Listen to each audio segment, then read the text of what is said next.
everyone, and welcome to our podcast, Sorry You Went Viral. This is the podcast that talks about and explores all the stories that have been really setting social media alight over the last week or so, and of course the human beings, the human side behind those stories. My name's Hannah. And I'm Tim, and let's start with what went viral this week. And the first thing, it's been kind of dominating social media. There's been a lot of chatter about this thing. Pinkydoll, have you heard of this woman? No, I'm just going to say no. She has even made it to the New York Times this week for her videos on TikTok. It's called NPC, non-player character. But basically, as I'm about to show you, it's basically people paying her to do repetitive actions and them enjoying it for fun. Let's show you a little clip and then we'll explain a bit more about it. Thank you, Lopez. Slay, huh? Ice cream so good. Ice cream so good. Yes, yes, yes, yes, yes, yes. Ooh, yes, yes, yes, yes, yes, yes. Yes, yes, yes. Take you, Blake. Take you, Jace. Gang, gang. Take you, George. Take you, I don't know. Take you, Tay. Take you, I am. Ooh, ooh. Yes, yes, yes. Gang, gang. Yes, yes, yes, yes, yes, yes. Gang, gang. Yes, yes, yes. So yeah, on the face of it, it looks absolutely bonkers. Pinkydoll is a 27-year-old woman from Montreal called Feda Sinon. As you can see in that video, how it works is users, followers, watchers send digital gifts, and there are like roses, ice creams, and in it basically, if you want to send something, you have to pay for that gift, and basically she gets money from her audience. A lot of money. Yeah. This was what I found was completely astounding. She told the New York Times, you've already mentioned that she made it into the paper for this, that she makes $2,000 to $3,000 per stream. Yeah. And so she's currently raking in about $7,000 a week. And she's also on OnlyFans. I think her background is that she's worked, she's had her own business, cleaning business. She started live streaming on TikTok at the beginning of the year as a way to make money. And she's also previously been a stripper, so she knows how to perform and how to kind of like captivate an audience. And she's clearly also playing to maybe a certain demographic as well. But it's working for her. She's making an absolute killing with this. I didn't really understand it when I first saw it. I was like, what is going on? It's this weird sort of improv role play. Very strange, and clearly other people who are trying to rake in similar kind of funds as Pinkydoll are also giving it a whirl with not quite the same amount of success. I think we've got a couple of examples we might be able to show you now. Hot dog, yum, yum, yum, yum, yum. I'm a kitty. I'm not a kitty, I'm a pig. TikTok. Hot dog. Oink, oink, oink. Thank you for the rose. Oink, oink, oink. Marshmallow. Crunchy corn, yum! Kitty paws. Pumpkin, yum! Well, it's always good to know that, if times get tough, I can think of maybe dressing up for our stream as a pig and making repetitive actions. But anyway, Send your comments in. Would you actually pay for that? Would you pay? I'm intrigued. Maybe people would. You never know. I'm not even going to give you a demo for free. I demand tokens for it. Bit more serious. The next story, obviously, social media and all the media dominated by a story about the Hugh Edwards story. But what's really interesting here is how social media, particularly Twitter, started really kind of fueling the fires of rumours and ill-founded speculation, and it's really come back to bite some people. So one of the presenters, this is the story obviously that's surfaced initially in The Sun, allegations about a BBC presenter, news presenter, as unnamed at the time. We now know that it was Hugh Edwards they were making allegations about and referring to. But at the time before he was named, all we knew was that it was a male presenter, and so all these other BBC male presenters were being named, and the blame being pointed at them. And you know what we can see from this one interaction, and this involves Jeremy Vine, the presenter, with, I think he probably got a whole host of kind of like Twitter allegations fired at him, saying this was him. It was Jeremy Vine as the unnamed BBC presenter, and he took one guy to task on it. Basically, this is at Andy Plum 4. And Jeremy has since posted about this on Twitter, saying on the 8th of July, Andy Plum 4 libelled me by alleging that I was the BBC presenter at the heart of a story in The Sun that day. He has now acknowledged that he was wrong and has apologised. At my request, he has also agreed to pay £1,000 to the MND Association rather than paying damages. Now, that tweet alone got then 3 million views as well. And this whole saga kind of goes to show that there are so many people out there who don't realise anything about libel laws in this country, and they also think that social media, the internet, is just a play space for them, that they can say whatever they want with absolutely zero consequences, when there are real lives behind it. And that's part of what we try and do here on this podcast, to say that, so sorry you went viral, because it's not just about the story, it's about the human beings impacted behind it as well. So yeah, I think we've got Andy Plum's tweet as well. We can hopefully show you, for those watching on the video feed now. I posted a tweet stating that the then unknown BBC presenter involved in purchasing explicit photos was Jeremy Vine. This was untrue and the post should not have been sent. Although the post was deleted, many screenshots were made, probably still exist. I retract the statement made in this tweet and any inference therein in their entirety. You know, clearly he's got quite a lot of legal advice as to how to actually put that one together. But that in itself as well, that sort of apology and retraction got 1.3 million views. So hopefully it will mean that the next time a similar such situation comes up, that people are a little bit more careful about throwing their allegations and accusations around without any thought of the consequences. And £1,000 in damages, well, £1,000 rather, to a charity is a lot more than he would have had to have paid had this gone to court. Indeed. And I think it's really tricky. People far more technically adept than me were pointing out that potential changes at Twitter meant that people's names were being highlighted in search terms and on the For You page, again, causing this to go further. And I'm sure seen by more than the 3 million people that's seen Jeremy's post, and the damage it does. And it's really tricky. We don't get told how to, what to say and what not to say on social media or publicly, unless you're really a journalist. And I think it's a really tricky thing for ordinary users. I mean, this situation is slightly different. He doubled down on his accusation, and we ended up where he's ended up. But it is hard, and I think it does feel like more needs to be done, more awareness about, you can't say things about people without facing the consequences. Yeah, absolutely. Now, next note. Indeed. Now, you've come off Twitter, haven't you? I have, which is awkward when you host a podcast essentially about Twitter. But yes, largely following on from actually the last story we were talking about, I just found it quite toxic in the stuff that was showing up in my feed. However, I am fully aware of the fact that it can also be a really uplifting place, as all social media can be. And I think, and hopefully, I mean, this is just funny, isn't it? We're talking about Getty Images and the brilliant stuff behind it. Go on, you tell us about it. So this is the thing that's keeping me on Twitter, Frank, at the moment. You can have your threads, but this account I don't think's on there.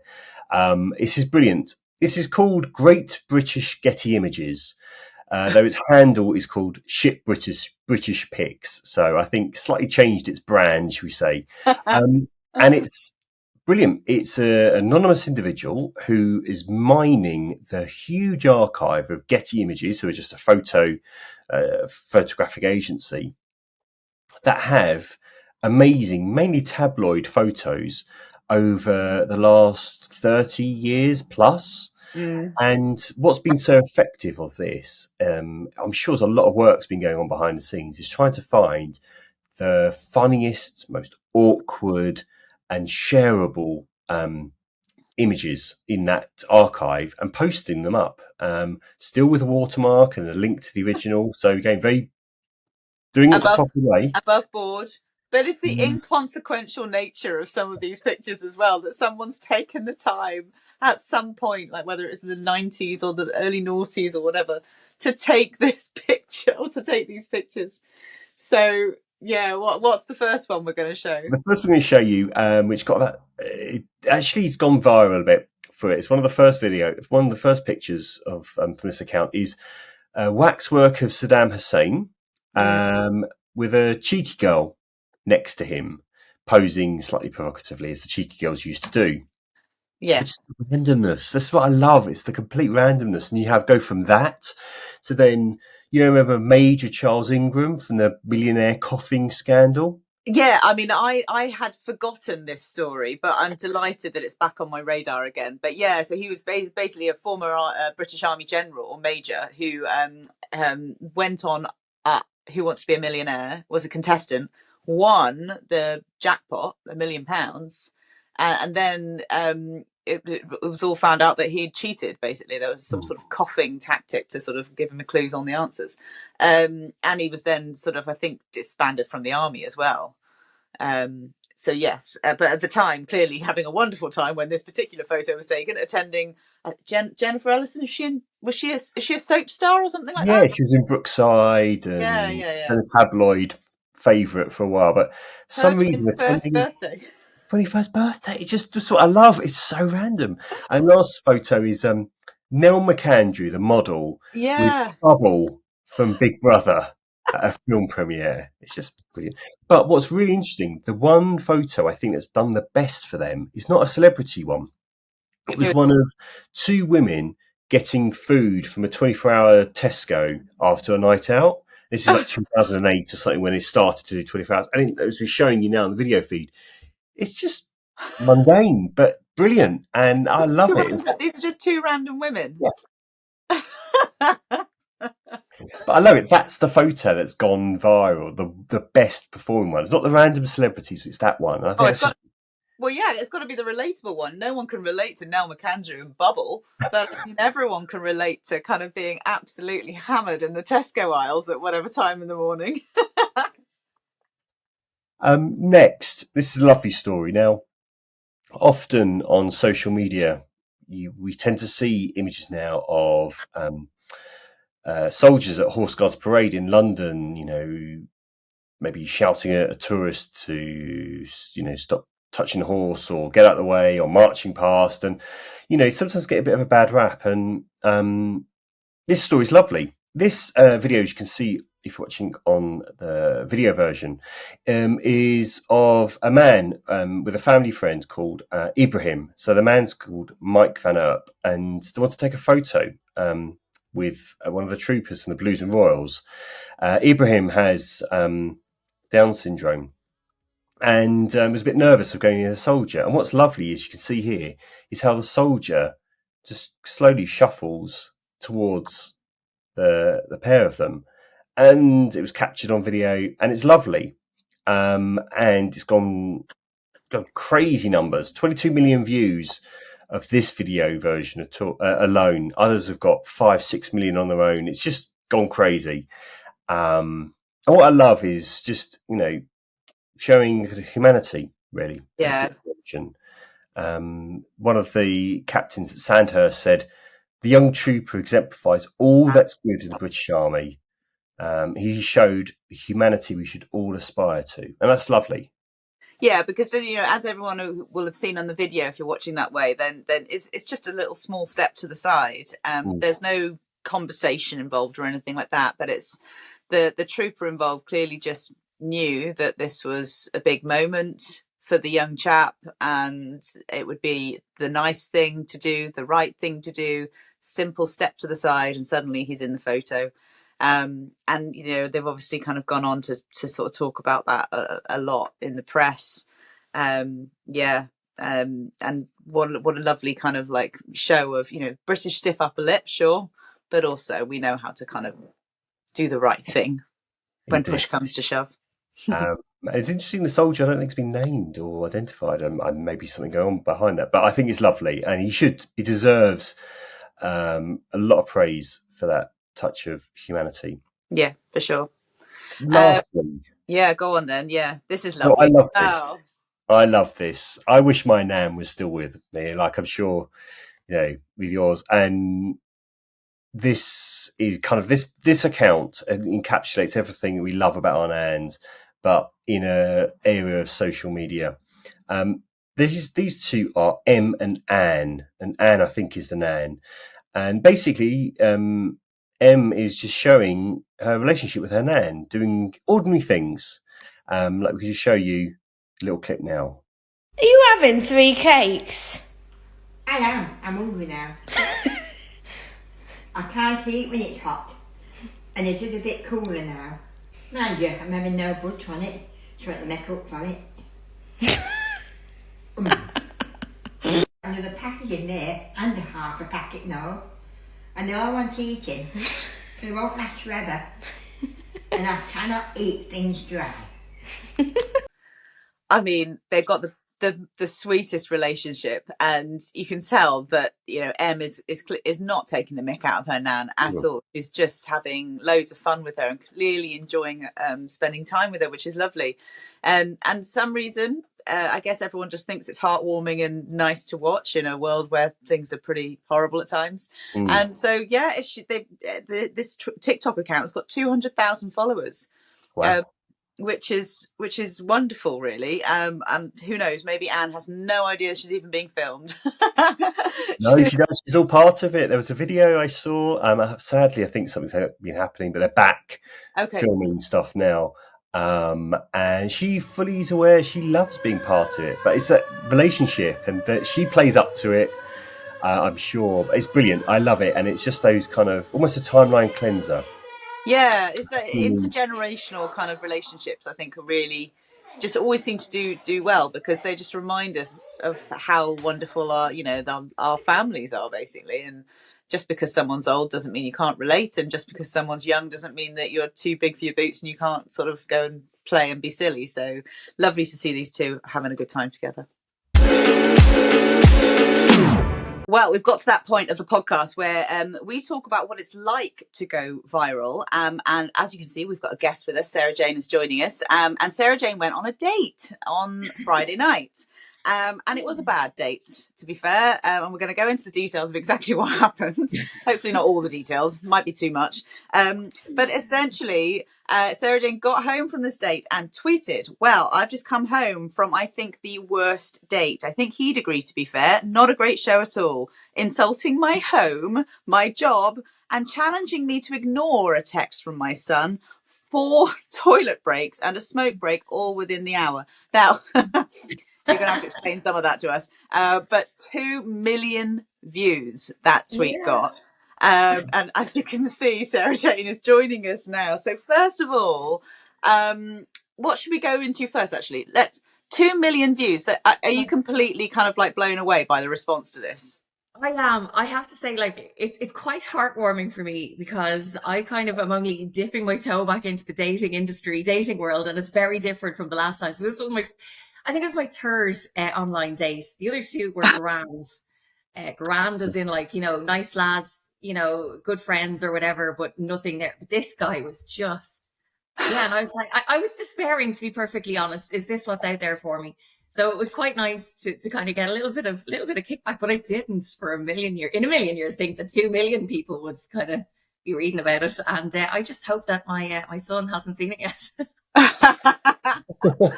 So what actually happened? So you presumably been like messaging this guy back and forth beforehand. You go on the date, and then did he even say goodbye, or did he kind of like just punch out the toilet window? No, I'll tell you what happened. I was the one who walked out in the end, because he'd gone out for his smoke break, and when he came back in, that was when I was responding to a text from my son, who was at home trying to cook pasta. And as anyone who has a teenager will know, you need to be very explicit. I did end up coming home to a house that stank of burnt pasta. because I didn't actually get to respond to the text. But I was in the middle of texting, and he came back in and sat down, and he was fidgeting, and he just kind of said, "Oh yeah, who's that?" And I said, "It's my son." And he was just like, "He's nearly 15. Can he not be left at home on his own?" Like, and I just, at that stage, just picked up my jacket and went, "Okay, I'm going to go." And he said, "Oh, you don't have to use that as an excuse." And I said, "I'm not. I'm just going to go. Take care. Have a lovely weekend." And I just left.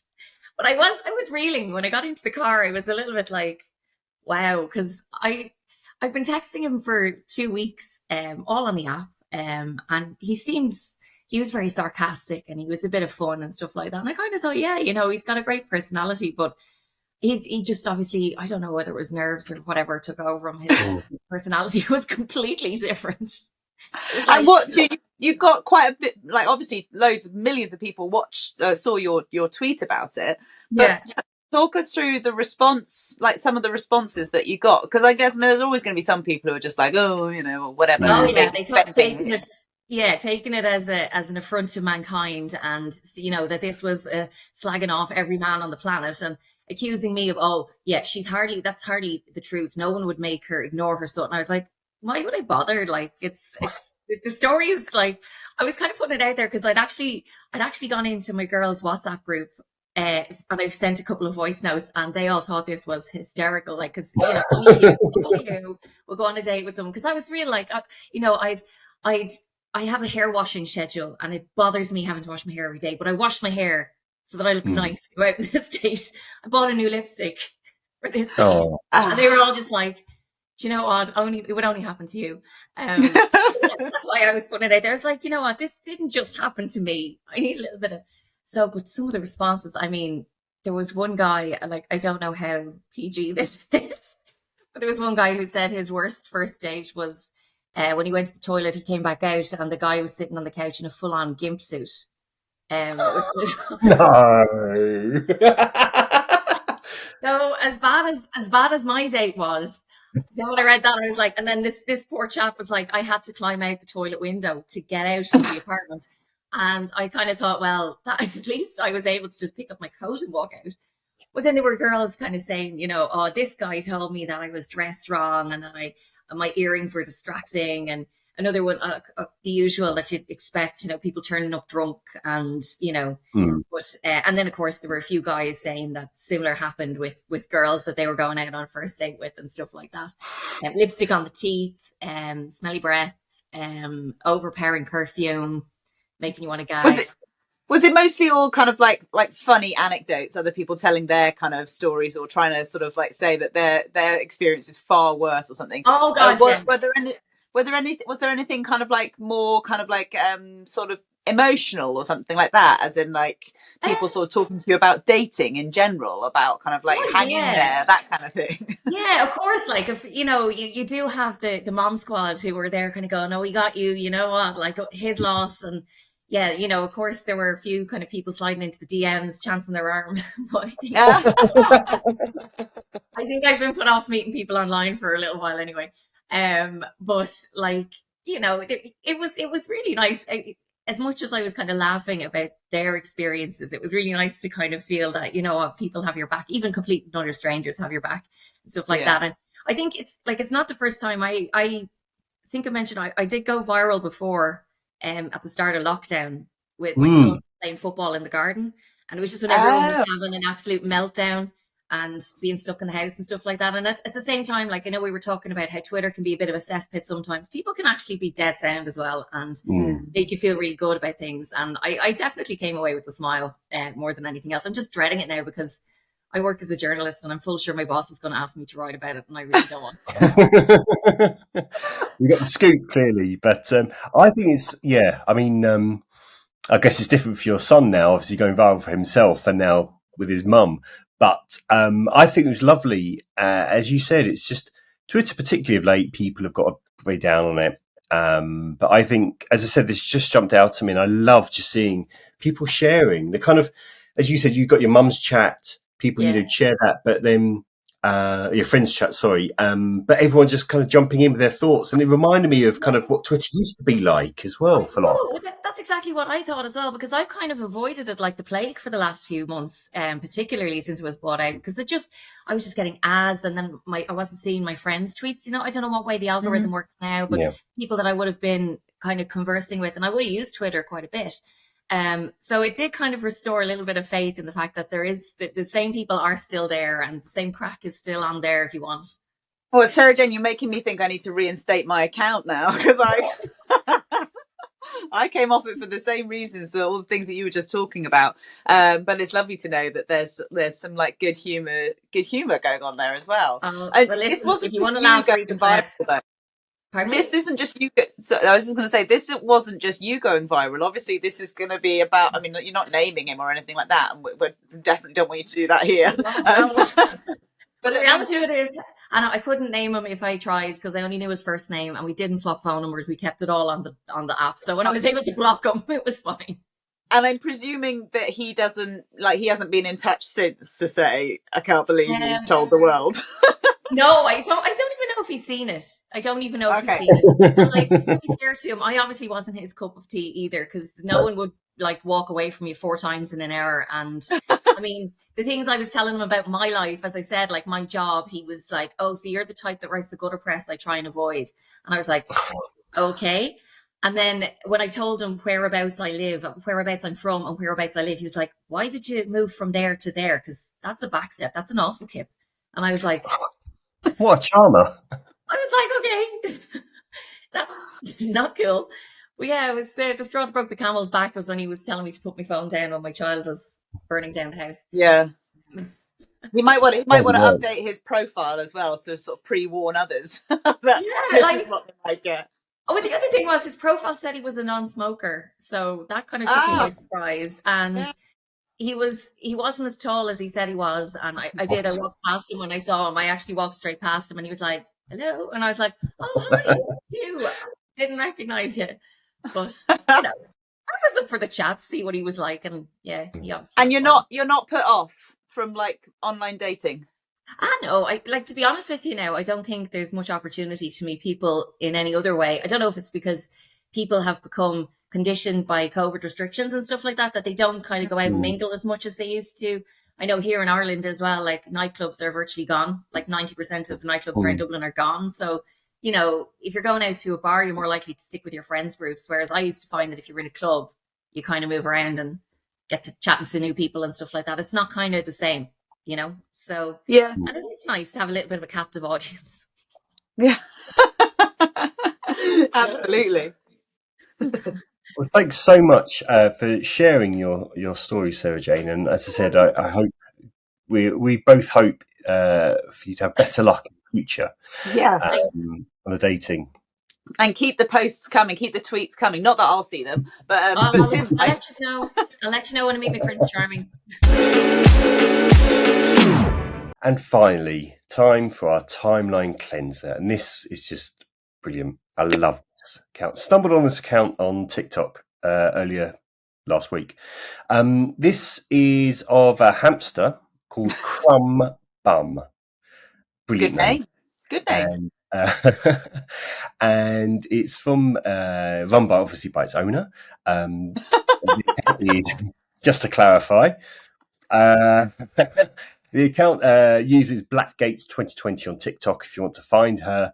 And the account is called about a hamster living his best life with a mum who thinks she knows TikTok. It's just producing beautiful videos like this one.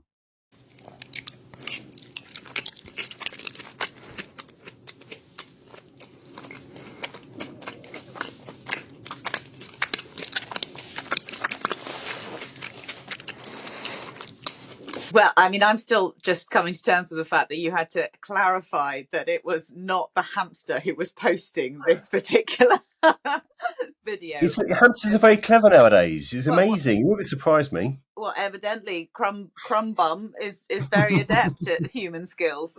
But no, eating spaghetti aside, it wasn't actually posting his own videos. And obviously, a lot of the slurping effect there of eating that spaghetti, that was all kind of like added on as well.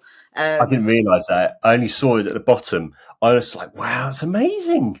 It's so gullible, really. It is amazing. And this video has been seen 163 million times, which is just completely mind-blowing. And we've featured quite a lot in the past of the animals eating food and eating whatever as part of the timeline cleanser. Obviously touches a nerve with people, and it just I don't know, there's something soothing about it, of just seeing animals doing cute stuff, and if they can do it in a bit of a human way, then all the better. So yeah 163 million and counting, which is just astonishing. I really hope that Crumb Bum gets some of the credit for that, maybe another bowl of pasta. Do check out Black Gates 2020 on TikTok. She's got so many videos of the hamster doing different things, eating different things, popcorn as well. It's just fun.